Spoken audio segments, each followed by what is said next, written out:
शादी की पहली रात को मैं अपनी बीवी का घूंघट उठाने के लिए आगे बढ़ा तो वो दर्द से चिल्लाने लगी और बोली, मेरा पेट बहुत दर्द दे रहा है, मुझे अस्पताल लेके चलो। मैं उसे हॉस्पिटल लेकर पहुंच गया तो उसने एक बच्ची को जन्म दिया। मैं तो सोचता ही रह गया।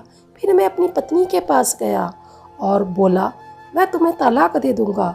तो वो मेरे पैरों में गिर गई और कहने लगी, प्लीज़ मुझे बस एक हफ्ते का टाइम दे दो, नहीं तो मैं किसी को मुंह दिखाने लायक नहीं रहूँगी। मुझे उस पर तरस आ गया तो वो बोली, आप कभी भी इस बच्ची का मुंह नहीं देखोगे, मगर अपने इसका मुंह देख लिया तो अनर्थ हो जाएगा। मुझसे वादा करो, कुछ भी हो जाए आप इसका चेहरा कभी नहीं देखोगे। मुझे उस बच्ची में कोई दिलचस्पी नहीं थी, इसलिए मैं इस बात के लिए तैयार हो गया और उस बच्ची को घर लेकर आ गया। मगर उस बच्ची के कदम घर में पड़ते ही मुझे अपने कारोबार में फ़ायदा होने लगा था।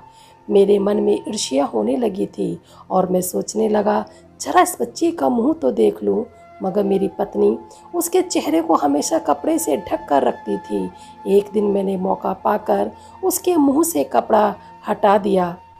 मेरे पैरों तले की ज़मीन निकल गई, क्योंकि वो बच्ची तो आज मेरे छोटे भाई की शादी थी। वो बहुत ही खुश लग रहा था। मेरे मन में भी शादी का ख्याल अंगड़ाइयाँ लेने लगा। क्यों ना मैं भी अपना घर बसा लूँ, और मेरी कमाई भी अच्छी है, जबकि मेरा छोटा भाई मेरे पास ही काम करता है। उम्र में भी वो मुझसे कई साल छोटा था। फिर अगले दिन मैं माँ के पास गया और मौका देखकर मैं माँ से बोला, माँ मुझे भी शादी करनी है, मैं भी अपना घर बसाना चाहता हूँ, मेरी शादी की उम्र हो गई। तुम छोटे की तो शादी कर रही हो, पर मेरी शादी के बारे में नहीं सोचा आपने। मेरा इतना ही कहना हुआ। माँ जोर जोर से हंसने लगी। मैं बोला, माँ हंस क्यों रही हो, मैंने कुछ गलत कहा है क्या? फिर माँ बोली, विकास तुम्हारे मन में शादी का ख्याल कैसे आ गया? मैं सोच रही थी शायद तुम्हें शादी नहीं करनी है, इसलिए छोटे की शादी तय कर दी। चलो कोई बात नहीं, पहले छोटे की शादी हो जाए, फिर तुम्हारे बारे में सोचते हैं, ठीक है ना बेटा? माँ रीति रिवाज के अनुसार तो पहले मेरी शादी होनी चाहिए थी, पर आपने मेरे बारे में नहीं, छोटे के बारे में सोचा। ये गलत है ना माँ? अब मैं अपने लिए फ़िक्र ना करूँ तो कौन मेरी चिंता करेगा? क्यों फ़िक्र करता है मेरे बच्चे? तुम देखना, छोटे से भी अच्छी लड़की देखकर तुम्हारा ब्याह कर दूंगी। छोटे की शादी पहले इसलिए करनी पड़ी, तुम्हें तो पता ही है वो कोई काम काज तो करता नहीं। मैंने सोचा शायद उसकी शादी हो जाएगी तो हो सकता है वो कोई काम धंधा करने लगे। बस यही सोचकर उसकी शादी पहले कर दी। मैंने हाँ में सर हिला दिया तो माँ उठकर मेरे लिए एक गिलास पानी और 2 गोलियां लेकर आई और बोली, बेटा तुम ये दवाई खा लो। मैं मुंह बनाते हुए बोला, माँ तुम हर रोज़ मुझे ये गोलियां क्यों खिलाती हो? तो माँ बोली, विकास तुम तो ये गोलियां बचपन से खा रहे हो, क्योंकि तुम्हें गुर्दे की परेशानी है, इसलिए मैं तुम्हें रोज़ ये गोलियां देती हूँ।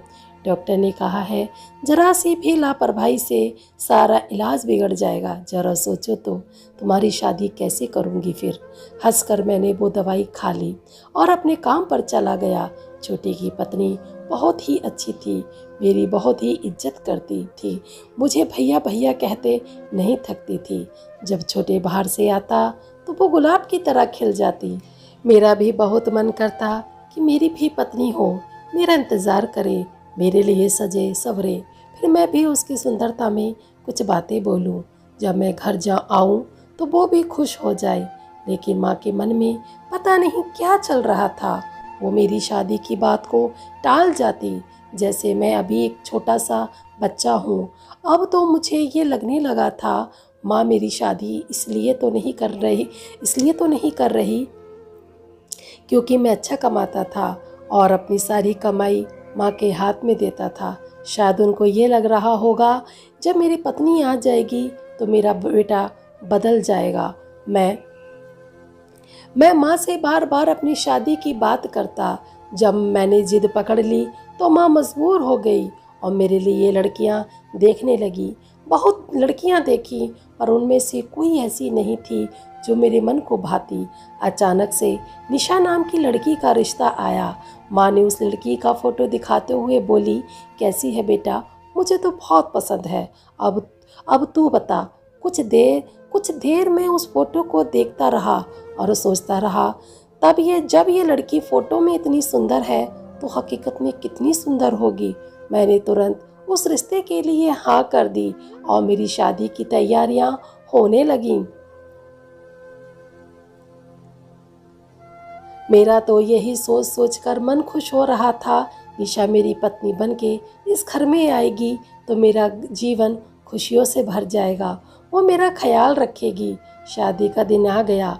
मेरा छोटा भाई मुझे चिढ़ाता, भाई शादी करके अपनी आज़ादी को ऐसे कुर्बान मत करो, और हंसने लगता।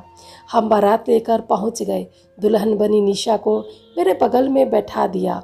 वो बहुत ही हसीन लग रही थी। शादी की सारी रस्में पूरी हो गईं और निशा विदा होकर मेरी दुल्हन बनकर मेरे घर में आ गई। अब रात होने वाली थी। मैं अपने कमरे में जाना चाहता था, पर मेरे दोस्तों ने मुझे घेर रखा था। अब रात के 10 बज चुके थे। मैं यहाँ वहाँ देख रहा था, कोई आए और मुझे कमरे में भेजे। इतने में माँ आ गई और उन्होंने मुझे कमरे में भेज दिया। मैं कमरे में गया तो निशा दुल्हन बनी दुल्हन जो शादी के जोड़े में खुद को समेटने की कोशिश करने लगी। मैं उसका घूंघट उठाकर उसका दीदार करने के लिए आगे बढ़ा तो वो रोते हुए बोली, मेरे पेट में बहुत दर्द हो रहा है। दर्द से उसकी हालत खराब हो रही थी। मैंने किसी से कुछ नहीं कहा। मैं अकेला ही उसको अस्पताल लेकर चला गया। जब मैं हॉस्पिटल पहुंचा तो डॉक्टर ने उसका चेकअप किया और उसको डिलीवरी रूम में ले गए। मेरा दिमाग घूम गया। इसके तो पेट में दर्द हो रहा था, पर ये डॉक्टर उसे डिलीवरी रूम में क्यों लेकर गए? खैर 3 घंटे बाद डॉक्टर आकर मुझसे बोले, मुबारक हो, आप पापा बन गए। आपकी पत्नी ने एक प्यारी सी बच्ची को जन्म दिया है। ये सुनते ही मेरी तो दुनिया ही हिल गई। मैं तुरंत निशा के पास गया और गुस्से में बोला, ये किसका पाप है?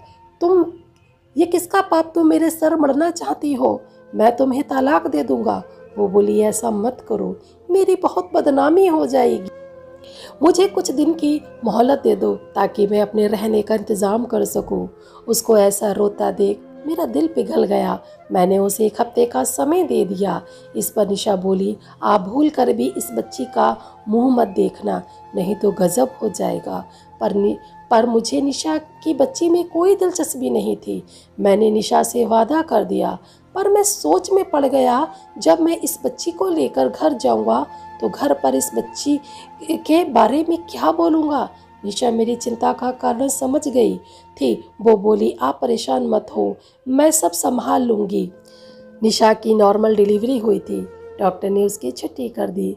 मैं निशा और उस बच्ची को लेकर घर पहुंच गया। उस बच्ची को देखकर माँ बोली, बेटा ये बच्चा कहाँ से लाए हो? निशा ने बात संभालते हुए बोली, माँ हम थोड़ा बाहर घूमने गए थे, मुझे थोड़ी घुटन हो रही थी इसलिए। पर वहाँ ये बच्ची रो रही थी, इसके पास कोई नहीं था। हमने बहुत देखा, कोई नहीं था, इसलिए इस बच्ची को अपने साथ ले आए। माँ ने उस बच्ची को गोद में लिया और कहने लगी, बहुत ही सुंदर बच्ची है। अगले ही दिन मैं सुबह अपने काम पर चला गया। मैंने जो अपनी शादी को लेकर सपने देखे थे वो सब ढेर हो गए। निशा सारा दिन उस बच्ची में लगी रहती और उसका मुंह कपड़े से ढक कर रखती थी। माँ भी उस बच्ची में घुल मिल गई थी। एक दिन मेरी माँ मेरे पास आकर बोली, बेटा इस बच्ची को तुम अपना नाम क्यों नहीं दे सकते?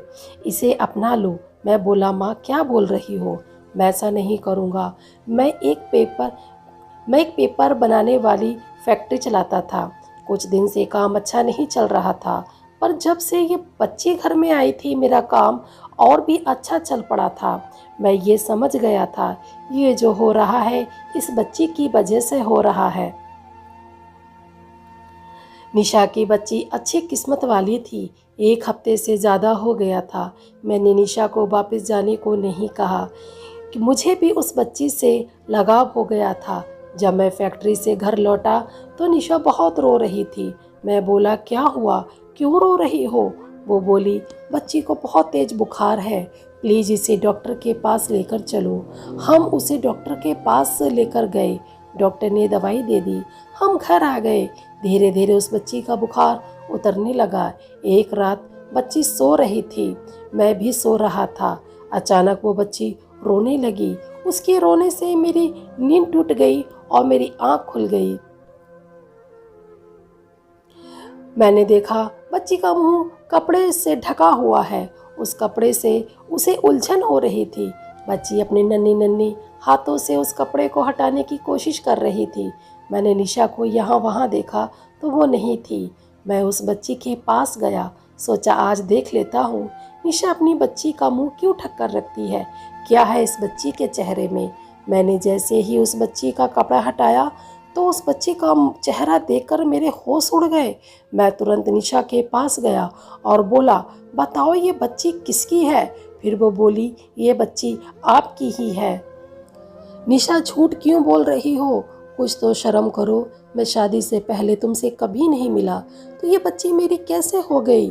पर वो बार बार यही कहती रही, बच्ची तो आपकी ही है। ये सुनकर मेरा गुस्सा साथ में आसमान पर था। मैं जानता हूँ ये बच्ची मेरी नहीं है, पर इस बच्ची का चेहरा मेरे जैसा क्यों है।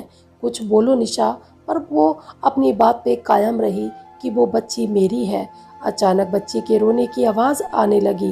निशा चली गई। बच्ची को फिर बुखार आ गया, पर इस बार दवाई भी काम नहीं कर रही थी। निशा के कहने पर मैं फिर से बच्ची को लेकर डॉक्टर के पास गया। बच्ची को 2 दिन के लिए एडमिट करना पड़ा। तभी मैंने सोचा क्यों ना इस बच्ची का डीएनए कराया जाए। मैंने उस बच्ची का डीएनए करा दिया। 2 दिन बाद रिपोर्ट आ गई। रिपोर्ट में भी यही लिखा था, उस बच्ची का पिता मैं ही हूँ। मैं तुरंत निशा के पास गया, फिर से पूछने लगा, खुदा के लिए अब तो बता दो सच क्या है, मैं इस बच्ची का पिता कैसे हो सकता हूँ। इस बार निशा कुछ नहीं बोली, पर माँ ने जो जवाब दिया उसे सुनकर मेरे होश उड़ गए। माँ ने कहा, 1 साल पहले तुम्हारा एक्सीडेंट हुआ था जिसमें तुम्हारे सिर में चोट लगी थी, जिसकी वजह से तुम कोमा में चले गए। पूरे 9 महीने बाद तुम्हें होश आया। तुम ठीक तो हो गए, लेकिन पूरे 2 साल की याददाश्त तुम्हारी चली गई। तुम्हें हम घर लेकर आ गए, पर एक्सीडेंट होने से पहले ही तुम्हारी शादी निशा से हो चुकी थी। जब भी निशा तुम्हारे पास जाती तो तुम उसे अपने कमरे से निकाल देते, क्योंकि तुम निशा को भूल चुके थे कि निशा तुम्हारी पत्नी है। उसे तुम ये सोचते थे ये पता नहीं कौन है। उस टाइम निशा पेट से थी। मैंने ये सोचकर निशा को उसके मैके पहुंचा दिया, कहीं तुम उसके पेट में पल रहे बच्चे को नुकसान न पहुंचा दो। जब तुम शादी की जिद करने लगे तो मैंने तुम्हारी शादी फिर से निशा से ही करा दी। मेरा भाई भी बोला, हाँ भाई, माँ और भाभी जो कह रही हैं वो सच कह रही हैं, ये तुम्हारी ही बच्ची है। और ये सब सुनकर मैं निशा से माफ़ी मांगने लगा और बच्ची से भी माफ़ी मांगी, क्योंकि मैंने उससे कहीं ना कहीं नफ़रत की थी। फिर मैंने उस बच्ची का नामकरण भी करवाया, उसका नाम इशिका रखा। अब हम सब खुश रहते हैं। हेलो दोस्तों, कैसी लगी आपको ये स्टोरी? अगर थोड़ी सी भी अच्छी लगी हो तो प्लीज़ वीडियो को लाइक और चैनल को सब्सक्राइब कर देना, ये बिल्कुल फ्री है। तो बस मिलते हैं नेक्स्ट स्टोरी में, तब तक के लिए बाय बाय, टाटा, bye bye, thanks for watching.